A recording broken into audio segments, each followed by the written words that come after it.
Marcelo, tanto tiempo. Sí, Una pequeña aclaración antes de partir, de la Universidad Academia Humanismo Cristiano. Academia Humanismo Para Cristiano, no se no confundirse. preocupe. Aquí lo arreglamos inmediatamente. Oye, No, sí. Genaro, es súper importante y lo hemos conversado varias veces, esto de dónde se ubican las casas o las viviendas sociales. En nuestro país aprendimos durante los 80 a relegar a las zonas más pobres y más lejos, poner a la gente en lugares mucho más alejados en nuestras ciudades. Y este estudio nos da cuenta que un medio de movilización como el metro aumentó los sueldos de los hijos de las personas que viven en esas comunas que antes no tenían acceso a esto. ¿Por qué es tan relevante la ubicación de las casas sociales o también el acceder a buenos medios de locomoción colectiva y rápidos también?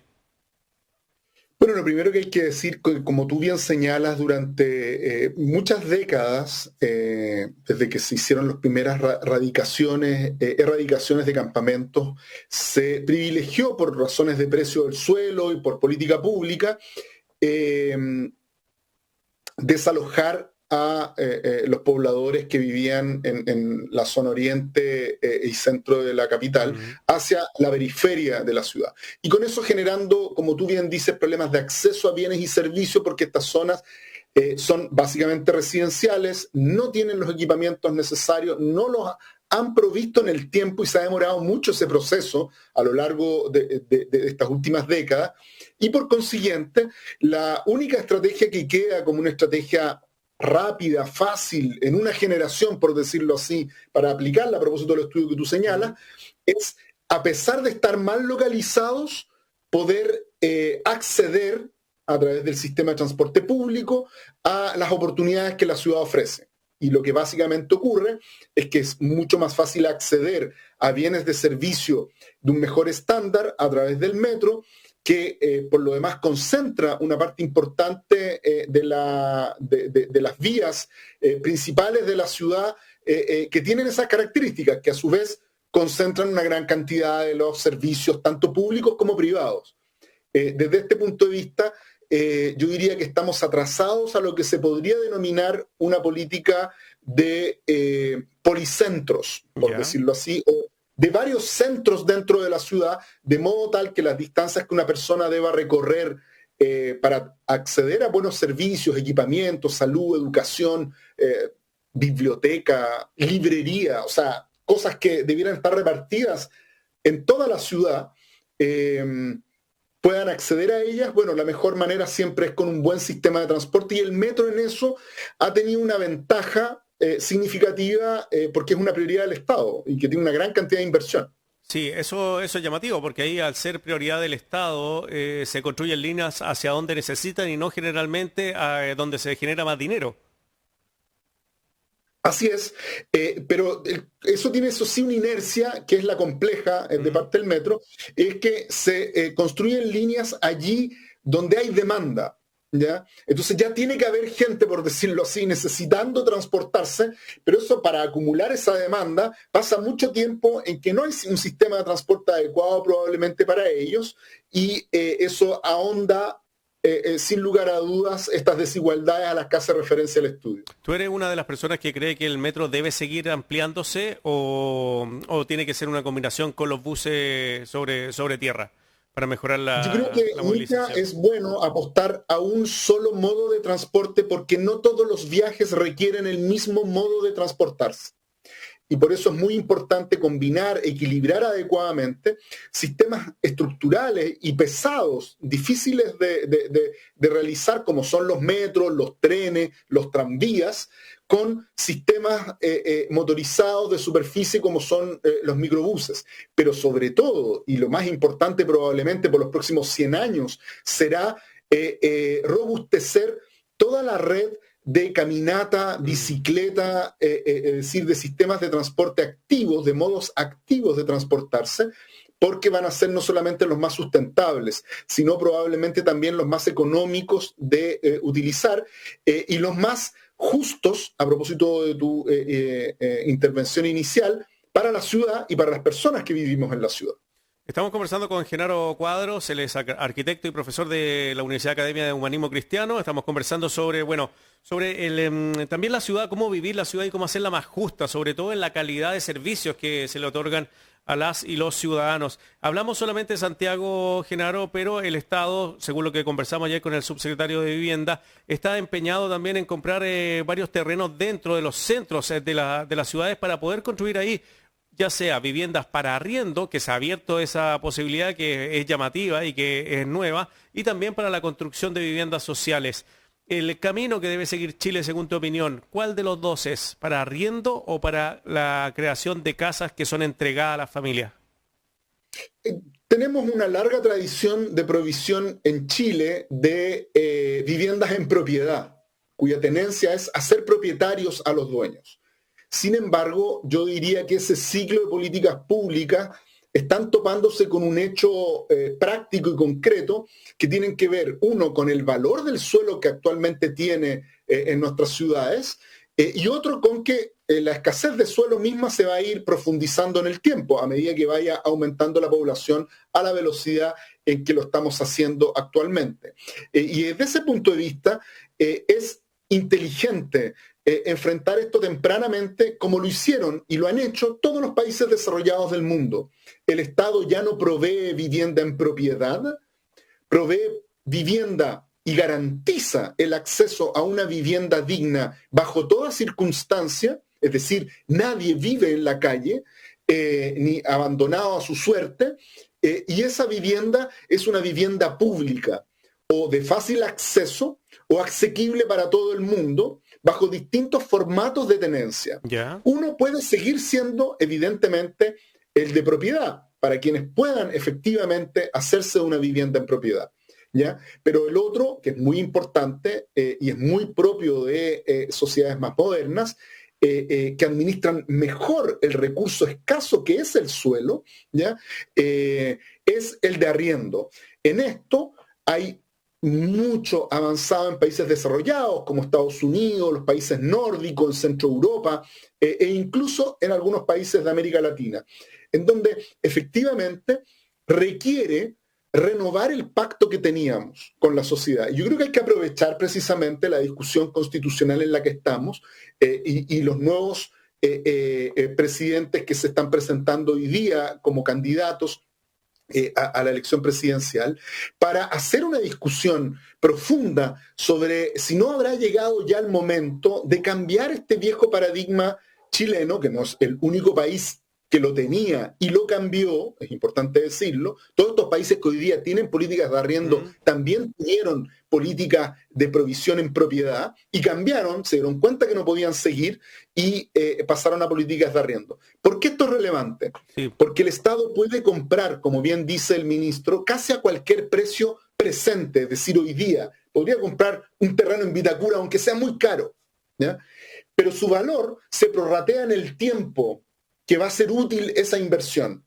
Y como el Estado es infinito, o esperamos que lo sea, lo más largo posible, ¿ya? A medida que la naturaleza nos lo permita, entonces también podemos prorratear el valor de ese suelo en el tiempo y desde ese punto de vista se hace más rentable socialmente. Y por esa vía se hace rentable proveer vivienda en arriendo para las personas. Oye, a un precio justo. Sí, ¿cómo funciona eso? El arriendo a un precio justo es como, me imagino que, bueno, cualquier persona, por ejemplo, una persona que tiene una profesión y que es empleado, podría ir a vivir a uno de esos lugares. ¿Cómo se paga eso? ¿Cómo se descuenta? ¿Cuáles son los ejercicios que se han hecho en el mundo? Hay distintos mecanismos. Hay mecanismos, voy a mencionar el más simple de todos, que es el estadounidense, que en muchos estados, en muchas ciudades, los municipios o los gobiernos estaduales tienen el control de una cierta cantidad o un parque de viviendas, ¿ya? Un stock de vivienda, una cierta cantidad de viviendas están bajo su control y su administración y mantención, ¿ya? Esos organismos públicos administran esas viviendas de forma preferente a quienes no tienen vivienda o que manifiestan tener problemas para pagar una vivienda, Ese es un mecanismo. El segundo mecanismo que también ocurre en esos países es que el Estado controla el precio de arrendamiento de ciertas partes de la ciudad. Es decir, voy a poner un ejemplo, el centro de Manhattan es muy caro.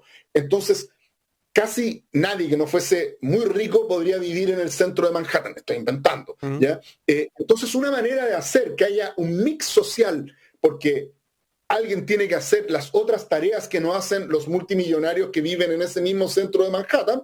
Entonces la mejor manera es que alojen, vivan allí mismo las personas que hacen otras funciones, que cumplen otros roles en la ciudad. Y desde ese punto de vista, entonces se arrienda a un precio preferente, es decir, se congelan los arriendos, ¿ya? Y nadie puede arrendar en una determinada zona sobre un determinado valor. Hay un control de los precios. Porque si no, el mercado siempre va al alza y siempre expulsa de muchas partes de la ciudad, que son las más ricas, las que mejor funcionan, las que tienen más equipamiento, a los más pobres que no pueden pagarla. Entonces, eso es otro mecanismo que se utiliza. En Centro Europa, en una parte en Europa, simplemente el Estado es dueño del suelo. Y desde ese punto de vista, administra el suelo en función de objetivos públicos. Por ejemplo, proveer vivienda. En Alemania hoy día se está discutiendo la posibilidad de, por ejemplo, expropiar a quienes son propietarios de suelo y no lo ponen a la venta para desarrollar proyectos inmobiliarios, esperando que el Estado invierta para sacarle más rentabilidad a su suelo. Pues bien, una medida de control relevante desde ese punto de vista para la vivienda es controlar esa especulación, evitar que alguien saque ventajas espurias de las inversiones que se hacen con todos nuestros impuestos. Oye, Genaro, ¿eso implicaría que una persona nunca podría vivir siempre arrendando al Estado un departamento? ¿Lo entendemos de esa manera? No necesariamente. No necesariamente. De hecho, hay varios mecanismos en ese sentido. Hay, por ejemplo, mecanismos de arriendo de por vida, es decir, que yo en la práctica vivo toda mi vida en la misma casa. Es más, incluso en algunos países yo podría heredar ese arriendo a mis hijos si mis hijos demuestran que que viven ahí mismo, que sus funciones son en el mismo barrio, etcétera, y que además tienen un apego afectivo con el lugar donde han estado, ¿ya? Y entonces pueden por una generación más prorrogar ese arriendo o esa tuición de la propiedad en preferencia. Pero también, a propósito de eso, uno podría, como es el caso en muchos países de Europa, que una persona que ha sido usuario de arriendo preferente o ha vivido en arriendo público, en algún momento de la vida le va bien, adquiere recursos y por esa vía se puede comprar una casa, bueno, y abandona el sistema de provisión de vivienda pública. Si esto es para las personas que eventualmente no tengan cómo enfrentar esta situación.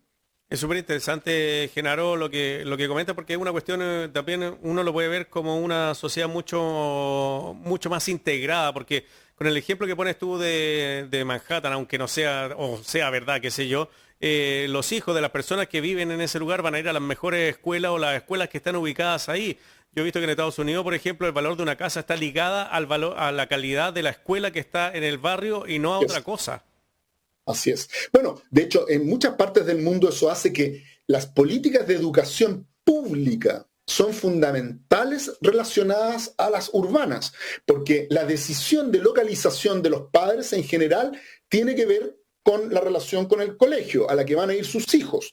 Entonces, lo que hacen es las personas irse a vivir a lugares donde van a estudiar sus hijos o, en general, decidir de buena manera un equilibrio entre dónde van a estudiar tus hijos y dónde vas a irte a vivir. En Europa existe la obligación de ir al colegio donde uno vive, por ejemplo. ¿Ya? O más que la obligación, la tendencia generalizada a ir al colegio en que uno vive. ¿Por qué? Porque la educación es pareja y casi equivalente en todos los colegios. Por consiguiente, no hay una diferencia sustantiva si yo voy a estudiar a una comuna más rica de una comuna más pobre porque voy a recibir la misma educación. Eso hace que la localización, por consiguiente, también vaya acorde a esa tendencia y desde ese punto de vista ligar de manera integral las políticas urbanas y de provisión de vivienda a la de equipamientos y servicios, como tú señalabas al principio, es fundamental para una mayor justicia y equidad territorial. Claro, y ahí el gasto también en arriendo, me imagino que no se le va el sueldo En entero a la arriendo, familia. en transporte. Tú Exacto. piensas que las personas llegan caminando a sus colegios y los niños llegan en bicicleta porque no necesitan utilizar un sistema de transporte si en todos los barrios y en todos los territorios tú puedes encontrar un buen colegio, un buen jardín, etcétera. Entonces, es clave combinar estas tres variables, la accesibilidad y el transporte público de calidad, los servicios públicos de calidad en diversas áreas como salud, educación, obviamente, pero también respecto de la atención pública y los servicios comerciales privados. Claro, pues, Y por último, políticas diversas de tenencia de propiedad, no solamente en propiedad para ser propietarios a los dueños de una vivienda social, sino también en arriendo. Por ejemplo, con esto cierro la sí, sí. idea a Marcelo, una persona que tiene 14 años o 15 y tiene un hijo es considerado un hogar en Chile para el Ministerio de Vivienda. Y esa persona debiera ser objeto de un subsidio de vivienda en propiedad. Yo le pregunto a los oyentes y a ti mismo, ¿qué posibilidades tiene una muchacha que tiene 15 años, que debiera estar estudiando y debiera criar en parte a su hijo de estar a cargo de una casa? No. ¿Qué sentido tendría darle una casa a esa persona? ¿Ya? Ninguno, en términos concretos. Sería mucho mejor, tanto a ella como a un adulto mayor, ¿ya?, que necesita una vivienda, proveerle una vivienda sin que eso le represente para él una responsabilidad, ¿ya?, adicional a las que ya tiene. Y Por ahí, ejemplo. claro, y ahí podría hasta modificarse el nivel me imagino, de vivienda. O sea, si van a ser 3 y van a pasar a ser 4, me imagino que también está eso previsto. Así es. Nos permite tener una mejor gestión del stock de viviendas disponibles y que no nos ocurra lo que ha ocurrido en ciertos países donde se ha liberalizado la provisión de vivienda, es que hay más viviendas que habitantes. No, y acá, ¿cuántos años espera una O que persona hay para que le viviendas entre? vacías sin usarse. Claro, En casi todos los centros de Europa esa es hoy día la gran crisis. Hay una gran cantidad de vivienda que se utiliza para distintos modelos de negocios privados, tipo Airbnb o turísticos, etcétera. Entonces, hay un stock de vivienda, pero no hay para los que residen en la ciudad. Eso sería una paradoja realmente insoportable. mira, nos escribe Carmen y dice, hola Marcelo, qué buen tema, estás conversando con el profe Genaro Cuadros. El mecanismo de arriendo es una buena política pública que para mí sería el camino para que las personas tengan una vivienda digna. El problema es que tenemos tan enraizado el concepto de propiedad que todos quieren tener su casa propia. Gran tema para la constituyente sobre el derecho a la vivienda. Saludos, Carmen. Tiene razón, Carmen. Esto es un debate constitucional importante porque va a haber que darle mecanismos al Estado para instalar una política de esta naturaleza. Pero yo creo que es bien importante decirlo y transparentarlo. Otros países que también tenían solo provisión en vivienda en propiedad han instalado esta nueva forma y llevan décadas funcionando así. Y funciona bien, se puede combinar ambas cosas, primero que nada, para que nadie crea que le van a ir a quitar su vivienda o que ya nadie más va a poder acceder a una vivienda. No se trata de eso. Se trata de que quienes tienen problemas para acceder a una vivienda puedan acceder a una vivienda digna a pesar de no reunir el capital suficiente para comprarse una casa. Pero que además el Estado, es decir, todos nosotros con nuestros impuestos, no perdamos la plata entregándosela simplemente a alguien para que compre una vivienda social, sino nos aseguremos que esa plata esté bien invertida en el largo plazo, de modo tal de que no solo él tenga acceso a una casa, también otros que pudieran necesitarla en el futuro. Y desde ese punto de vista el arriendo es un buen mecanismo. Porque la idea es, básicamente, que una persona que lo requiera tenga acceso a una vivienda digna. Las razones por las cuales los puede requerir son múltiples. No tiene suficientes recursos, está en un estado de edad avanzada y por consiguiente no puede acceder a una vivienda, o es muy joven y necesita un hogar igual. En fin, hay muchas, o soy un inmigrante y necesito poder alojarme a pesar de no cumplir con las razones por las cuales estoy en el país. En fin, por diversos mecanismos, esta es una forma que están realizándose muchas décadas los países más desarrollados, que nos llevan una cierta ventaja, y que es para donde nosotros debiéramos ir avanzando. Uno cree que esto, así como que la casa propia es como una obligación de la vida. Yo lo digo esto en propiedad, yo no tengo una propiedad, yo no tengo una casa propia, y sin embargo he vivido hasta aquí sin ninguna dificultad. ¿A qué se debe este temor? Se debe a que la vivienda, como diría mi abuela, es un lugar donde que tener para dónde caerte muerto, ¿no? Como diría nuestra abuela, Marcelo. Entonces, mi abuela tenía esta cosa enraizada: ahorra para tener un lugar donde caerte muerto, porque por último, bueno, te caes ahí, te morís ahí. Bueno, la idea es que no te mueras ahí. Claro. La idea es que tengamos un sistema de salud público de calidad que no haga que una persona dependa de esa inversión, su vivienda, para hipotecar los distintos problemas que enfrenta a diario, desde el despido y la cesantía hasta una enfermedad fatal que te come todos tus ahorros en el sistema privado de salud, o la vejez, pues. una buena educación o una vejez. Es decir, que no sea por otras razones que no sea la estrictamente relacionada a la necesidad de tener un techo y abrigo, como diría Aguirre Cerda. Entonces, es bien importante separar los problemas, ¿ya? Uno necesita una vivienda y eso es lo que debe tener acceso toda persona, una vivienda digna, ¿ya? Eso además nos permite mejorar los estándares de las viviendas en las que actualmente tenemos como stock de vivienda social. Oye, por último, así que, Genaro, aquí nos pregunta César, si un ejemplo de esto es Recoleta, lo que está haciendo Recoleta, y bueno, y no sé si el alcalde Lavín logró construir las torres para arrendar también, pero... también está en eso. Ellos dos habían propuesto esto, tanto Daniel Jadwe como... Así es. Veníamos en una discusión hace un buen rato respecto de esto, estábamos buscando experiencias piloto, cuando digo estamos buscando en distintos sectores públicos, ya en el Ministerio de Vivienda, Hacienda y en los municipios. Carolina Toá había iniciado algo en Santiago que después Alessandri no continúe y que esperemos que Iracy Hasler sí lo haga, y que luego asertivamente, creo yo, Daniel Jadwe, el alcalde de Recoleta, instaló con el nombre de vivienda inmobiliaria popular, ¿ya? La clave es, como siempre, volvemos a la misma conversación: el suelo. Es decir, el municipio tenía un terreno que podía disponer para esto, igual que Lavín tenía un terreno que podía disponer para esto, y luego efectivamente producir con los mismos subsidios de vivienda hoy día ofertados por el Ministerio de Vivienda y Urbanismo, viviendas en integración social y en arriendo una parte de ellas. Son dos experiencias que todavía no han terminado de consolidarse, por cierto, requieren muchas cosas. Hoy día mismo discutíamos con el alcalde Claudio Castro de Renca este tema, ya que está intentando ensayar también el otro mecanismo de provisión de vivienda municipal, y discutíamos precisamente que los municipios ni los gobiernos regionales tienen hoy día las herramientas para hacerse cargo de esto. Y en estos países desarrollados de los que hablamos, que tienen este tipo de modelos más sofisticados y más útiles a la hora de las escaseces que tenemos hoy día, es preciso que estas políticas se diseñen desde abajo, es decir, desde los municipios y desde las regiones. Y por eso se requieren herramientas nuevas.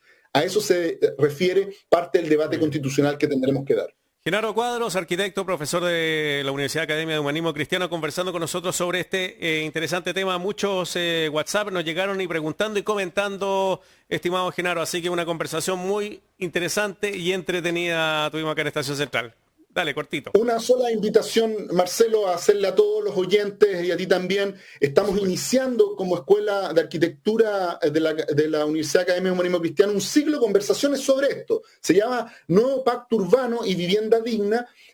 La charla inaugural la da Miguel Launer, uno de los autores de los proyectos urbanos integrales más importantes de Santiago en la década del 70, durante el gobierno de la Unidad Popular, que se hace en conjunto con la Fundación Salvador Allende, con la Fundación Ebert alemana, y que busca precisamente en este ciclo de conversaciones que estamos iniciando encontrar fórmulas concretas para implementar en Chile un nuevo pacto urbano sobre la base de la discusión constituyente que estamos realizando, sobre la oportunidad que presentan los nuevos gobiernos a ser elegidos, los gobiernos regionales que acaban de ser electos y los alcaldes, para poder bajar. Exactamente esa es la conversación, se llama Conversaciones de Primavera, Nuevo Pacto Urbano y Vivienda Digna. Están todos invitados a participar, se va a hacer por Facebook Live. Qué buena. Y van a haber 4 sesiones en los miércoles en adelante, partiendo por este miércoles, y la última es con todos los alcaldes que tienen alguna experiencia en estas materias, para poder socializarlas y trabajar, pulirlas, y pensar finalmente cuál es el mejor mecanismo para implementar en Chile para proveer vivienda de otra manera que no sea en propiedad, con suelo público y asequible para todas las personas dignamente. Sí, Genaro, es súper interesante primero lo que están realizando y lo otro es que la Convención Constitucional o Asamblea Constituyente nos ha abierto todos estos focos para poder conversar y para poder ver y proyectar nuestro país de aquí, ojalá a 50 o 100 años más. Así que un gran abrazo, Genaro. Cuídate. Un abrazo, Marcelo. Muchas gracias. Que te vaya muy Hasta bien. luego. Bueno, ahí estaba el profesor Genaro Cuadro conversando con nosotros acá en Estación Central. Oye, muchas gracias. Empezaron a